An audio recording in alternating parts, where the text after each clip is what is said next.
Picture this. You're sitting in a cafe surrounded by low voices and muffled laughter. You look around and see faces, some familiar, some unfamiliar, all framed by a similar expression. It's not exactly happiness, nor is it exactly sadness. It's something more subtle, a mask of conformity. People talk but avoid certain words. They laugh but not too loudly. They nod even when their eyes betray doubt. Something invisible hangs in the air, so thick you can almost touch it. It's the unspoken weight of conformity. Now imagine something even more disturbing. You're wearing this mask too. How many times today have you suppressed a thought, softened an opinion, or followed a path simply because it was expected? How many times have you traded your truth for a more palatable, more acceptable, more normal version? And what's worse, how many times have you not even realized you were doing it? Here's the paradox no one wants to face. In a world that celebrates individuality like never before, we are more homogeneous than we realize.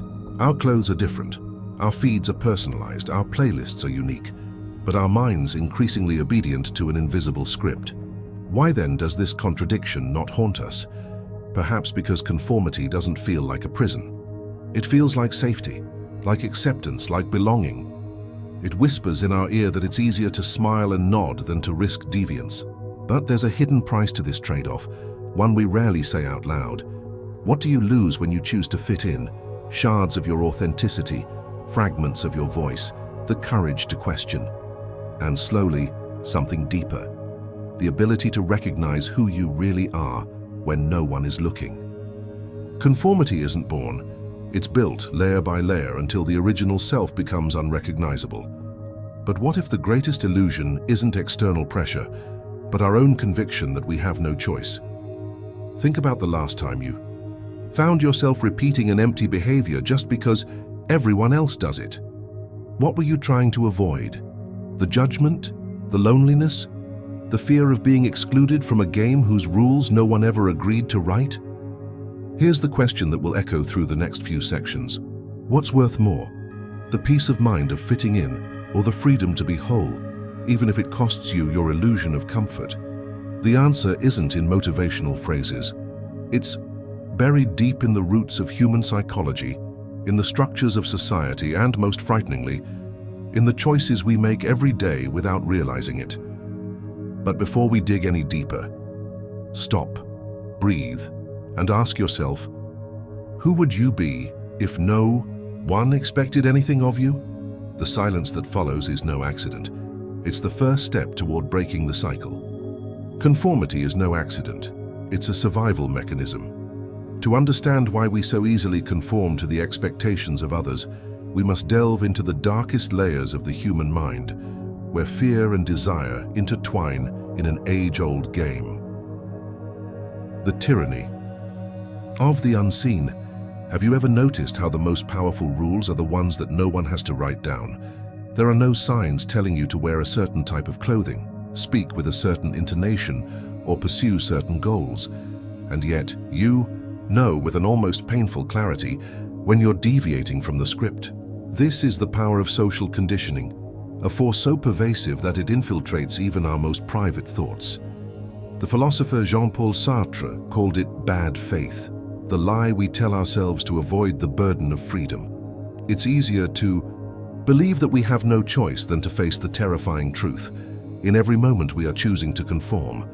But why does freedom terrify us so? The panic of exclusion. Our brains carry a 200,000-year-old evolutionary legacy. Being rejected by the group meant certain death. Today, no one dies for wearing the wrong color to a meeting or for having an unpopular opinion. But the prefrontal cortex, the rational part, still loses badly to the amygdala, the center of primitive fear. Social psychologist Solomon Asch proved this in his classic experiments. People would even deny the evidence of their own eyes just so as not to disagree with the majority. And the most disturbing thing? Many didn't even realize they were lying.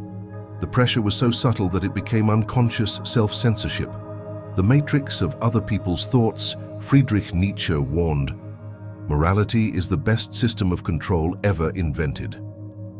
It's not just laws or leaders that control us, it's internalized narratives. When you avoid an idea because it sounds strange, when you hesitate to act differently for fear of looking crazy, you're obeying an invisible code. German thinker Herbert Marcuse called this repressive tolerance, the illusion that we live in a free society, when in reality we are only free to choose among pre-approved options. You can be a rebel, as long as you buy the right leather jacket and post the right memes. The existential vacuum of modern man Viktor Frankl, a survivor of the Nazi concentration camps, wrote that the existential vacuum is the mass neurosis of our time. And he was right. Conformity is not just a prison, it is also a refuge. In a world without clear answers about meaning or purpose, following the herd offers temporary relief. We don't have to question ourselves. We don't have to risk. We just have to walk, but there is a price. Carl Jung called the parts of ourselves that we repress in order to be accepted the shadow. The problem: the more we bury our authenticity, the more we become strangers to ourselves. And like a dammed river, this pent-up energy eventually spills out in anxiety, depression, or a chronic sense of living the wrong life, the trap of superficial. Freedom. Here's the cruelest irony. We've never had so many choices, and we've never felt so trapped. You can choose from 200 different types of coffee, but can you choose not to want what everyone else wants? You can customize your profile on 10 social networks, but can you express an opinion that truly destabilizes the status quo? The writer Aldous Huxley predicted it in Brave New World. The perfect dictator will rule not by force, but by pleasure. He will make the people love his servitude. And that's exactly what happens. We want to conform because it hurts less, because it's safer, because in the end, it's easier to be a number in a system than a heretic in the desert. But what if there's another way? What if true rebellion isn't about breaking rules, but about rediscovering who you are before the world told you who you should be? Conformity doesn't kill anyone. It leaves no visible scars. It doesn't generate scandals. It doesn't make headlines. Its violence is silent, a slow erosion of the soul. But its effects, they're real, and they're shaping your life in ways you don't even realize. Death by 1,000 cuts. Have you ever felt that pang of emptiness after saying yes when you meant no? Have you noticed the exhaustion that comes from performing a self that isn't yours, just to please? This isn't just a passing discomfort, it's the symptom of a deeper wound. Every time you silence an opinion for fear of judgment, abandon a dream because it's not practical, laugh at a joke you don't find funny, put on a persona that doesn't reflect who you are, something inside you shrinks. Psychologists call this self-alienation, the process of becoming a stranger to yourself. And the worst part? The more you practice, the more natural it becomes. Until one day you wake up and don't recognize the face in the mirror. The collective price of obedience. Now multiply that void by millions. What do you see? A society of sleepwalkers. People who work jobs they hate to buy things they don't need, repeating patterns they didn't choose. Cultures that glorify originality but punish those who dare to be truly different. Systems that continue not because they are good, but because no one has the courage or energy to question them. The philosopher Kierkegaard warned, "The crowd is the lie." When we follow the herd, we give up not only our individuality but our responsibility.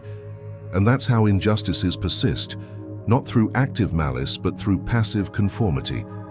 The dictatorship of normal. What is normal if not habit disguised as truth? For centuries it was normal for women not to vote, for homosexuals to be imprisoned, for minorities to be oppressed. Conformity isn't just personal, it's historical. And every human breakthrough has come from someone who dared to challenge. This is how it's always been. Today we have new normals that are just as dangerous. It's okay to hate your job. It's okay to be anxious all the time. It's okay to scroll for hours on social media that leaves us feeling empty. But anyone who thinks this is just modern life is mistaken. It's the result of billions of small daily surrenders, the neurology of surrender. Why is it so hard to escape? Neuroscience has a disturbing answer. Our brains are addicted to conformity. When we align ourselves with the group, we're bombarded with dopamine, the same neurotransmitter that causes pleasure. Disagreeing, on the other hand, activates the insula, a region associated with physical pain and disgust. Take other words, going against the grain hurts, literally. And the system feeds back. The more you give in, the weaker your authenticity muscle becomes. The paradox of freedom. Here is the dirty secret of conformity. It gives us exactly the opposite of what it promises. You conform seeking acceptance, but you end up invisible. You obey seeking security, but you end up fragile. You keep quiet to avoid conflict, but you end up at war with yourself. And at the center of this maze is the question that haunts us. How much of your life have you traded for the illusion of belonging? Freedom begins not with a battle cry, but with an inner whisper. Enough. It is not a dramatic outburst, but a silent act of disobedience against the tyranny of the automatic. Because true revolution does not happen in the streets. It happens in the darkest corners of your mind, where you finally decide, I will no longer betray myself. The myth of rebellion. First, forget everything Hollywood has taught you about rebellion. Rip-offing society's uniform does not mean becoming an anarchist, dyeing your hair purple, or running away to the mountains. Conformity is a psychological addiction, and like all addictions, it requires abstinence, not performance. The philosopher Michel Foucault knew, true power does not prohibit, it defines what is possible to think. Your first task, then, is not to break the rules, but to rediscover your own mind beneath the layers of conditioning. Exercises in everyday disobedience. Liberation begins with micro-resistances. Practice being uncomfortable. Say, I don't know when you don't know, instead of pretending, or allow yourself to be silent when you have nothing to say, or ask why. 3 times in a row about any social norm. Relearn how to feel before choosing. Ask, is this mine or was it implanted in me? Or when you feel ashamed, investigate. Who exactly am I afraid of? Notice when you are laughing out of politeness, nodding out of exhaustion, or moving out of inertia. Cultivate strategic solitude. Psychologist Carl Rogers said that the self emerges only in silence. Periodically step away from the collective noise to hear your own voice before it disappears for good. The art of non-belonging. The writer Albert Camus insisted, the only way to deal with a world without freedom is to become so absolutely free that your very existence is an act of rebellion. This means embracing the discomfort of being misunderstood, trading the security of the herd for the sovereign solitude of someone who thinks for themselves. Understanding that truly belonging to oneself is worth more than any external acceptance. Intimate enemies. Beware of these traps disguised as freedom. The performative rebel, the one who only opposes to gain attention and is therefore still a slave to the gaze of others.